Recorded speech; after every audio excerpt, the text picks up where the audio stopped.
कि तमाम मुद्दे, खासतौर पर घुसपैठ का मुद्दा। लेकिन विजय लक्ष्मी, क्योंकि आप उन इलाकों में गई भी थी जहां पर इस तरीके से घुसपैठ हो रखी है, उन सीमावर्ती इलाकों में, तो क्या ये मुद्दा हावी पड़ रहा है चुनाव पर? इसके अलावा जो भ्रष्टाचार का मुद्दा बार बार बीजेपी उठा रही है, क्या ये जेएमएम और कांग्रेस पर भारी पड़ने वाला है? और इसके साथ साथ चंपई सोरेन और सीता सोरेन का मुद्दा कि उनका अपमान किया गया, ये अपमान झारखंड का अपमान है, ये बार बार कहा जा रहा था रैलियों में।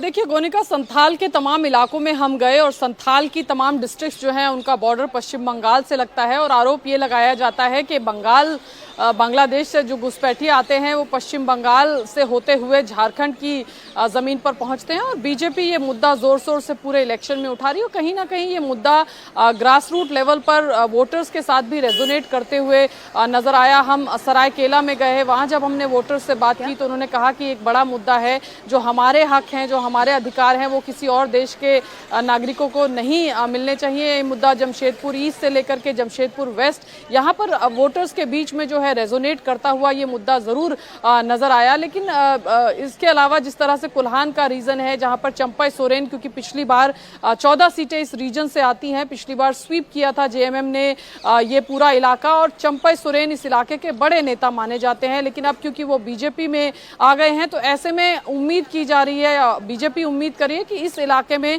बीजेपी जो है कुछ सीटें जरूर लाएगी। तो यानी जो 14 की टैली थी पिछली बार, वो जेएमएम की इस इलाके से कम होगी। लेकिन वहीं जेएमएम और इंडिया अलायंस जो है वो मानता है कि मैया सम्मान योजना और आदिवासी अस्मिता का जो मुद्दा है वो कहीं ना कहीं वोटर्स के साथ रेजोनेट हो रहा है। खासतौर से मैया सम्मान योजना पर पूरा अलायंस जो है वो बैक कर रहा है कि ये योजना जो है ये कहीं ना कहीं उनको लाभ देगी ग्राउंड पर एक बात जरूर है कि जितना जेएमएम मेहनत करती हुई ग्राउंड पर नजर आ रही है और कई बार लगता है कि कांग्रेस के नेताओं के लिए भी जितनी कैंपेनिंग हेमंत सोरेन और कल्पना सोरेन करते नजर आ रहे हैं या जितना एफर्ट्स डालते नजर आ रहे हैं, उतना कांग्रेस की तरफ से भी उतना एफर्ट नहीं दिख रहा है। तो कहीं ना कहीं जेएमएम का प्रदर्शन जो है वो उनकी सरकार बने या ना बने, ये इस बात पर बहुत निर्भर करेगा कि कांग्रेस का प्रदर्शन राज्य में कैसा रहता है। और वो क्योंकि स्ट्राइक रेट की बात जब हम बात करते हैं तो लोग ऐसा मानते हैं कि उनका स्ट्राइक रेट जो है वो जेएमएम से खराब हो सकता है। तो ऐसे में देखना होगा कि किस तरह का जो है रिजल्ट्स यहाँ पर जनता देती है। लेकिन एक नेक टू नेक फाइट बहुत सारी सीट्स पर जो है वो देखने को मिल रही है। पिछली बार आजसू जो है वो बीजेपी के साथ नहीं था। इंडिया अलायंस की भी अगर हम बात करें तो जो फॉर्म में आज दिख रही है उस तरह से नहीं था। तो दोनों तरफ डायनेमिक्स काफी चेंज भी हुए हैं 2019 से 2024 के विधानसभा चुनावों की बात करें और नेक टू नेक फाइट है। लेकिन बीजेपी कई चीजों में उनको लगता है कि इस बार वो बेटर ग्राउंड पर है पिछले बार के चुनावों से। नीतीश, क्या आपको भी ये फील हो रहा है ग्राउंड पर कि बीजेपी बेटर पोजीशन में है? क्योंकि जिस तरीके से पिछली बार बीजेपी को हार मिली थी और कई ऐसे इलाके हैं जहां पर बीजेपी की पकड़ भी नहीं है, क्या उन इलाकों में अब लगता है कि बीजेपी ने कुछ मजबूती बनाई है?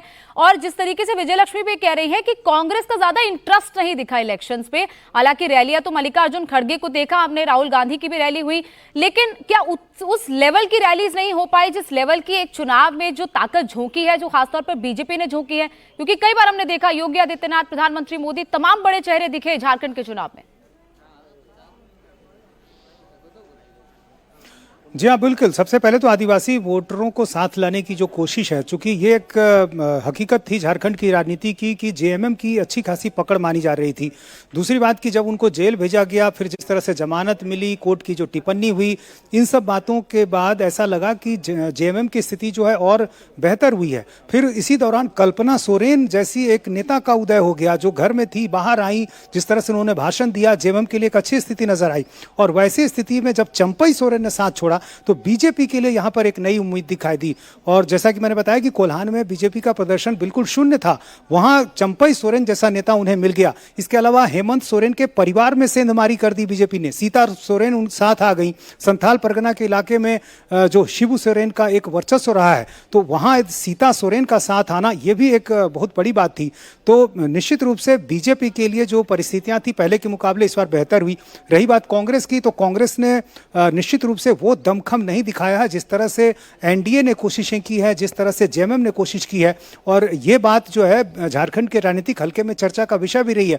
और इसलिए ऐसा लग रहा है कि यदि कांग्रेस का प्रदर्शन बेहतर नहीं हुआ तो ऐसी स्थिति में जेएमएम अच्छा प्रदर्शन करते हुए भी सत्ता के करीब नहीं पहुंच सकती है। ठीक वैसे ही जैसे बिहार में आरजेडी को यह लगता है कि कांग्रेस का प्रदर्शन अच्छा नहीं हुआ था और इस वजह से तेजस्वी यादव मुख्यमंत्री बनते बनते रह गए पिछली बार, तो कहीं ऐसा झारखंड में ना हो जाए, कांग्रेस की वजह से कहीं चूक ना हो जाए। हालांकि नतीजे 23 तारीख को आएंगे तब पता चलेगा, लेकिन मोटे तौर पर यह दिखाई दे रहा है कि इस बार जो मुकाबला है बड़ा दिलचस्प है और कांटे का मुकाबला है। बिल्कुल नीतीश, और तमाम ये जो फैक्टर्स हैं जिसकी जानकारी आपने और विजय लक्ष्मी ने दी, इन तमाम फैक्टर्स ने इस चुनाव को और इंटरेस्टिंग बना दिया है। देखना होगा कि 23 नवंबर को क्या नतीजे आते हैं। आप बने रहिए दोनों हमारे साथ।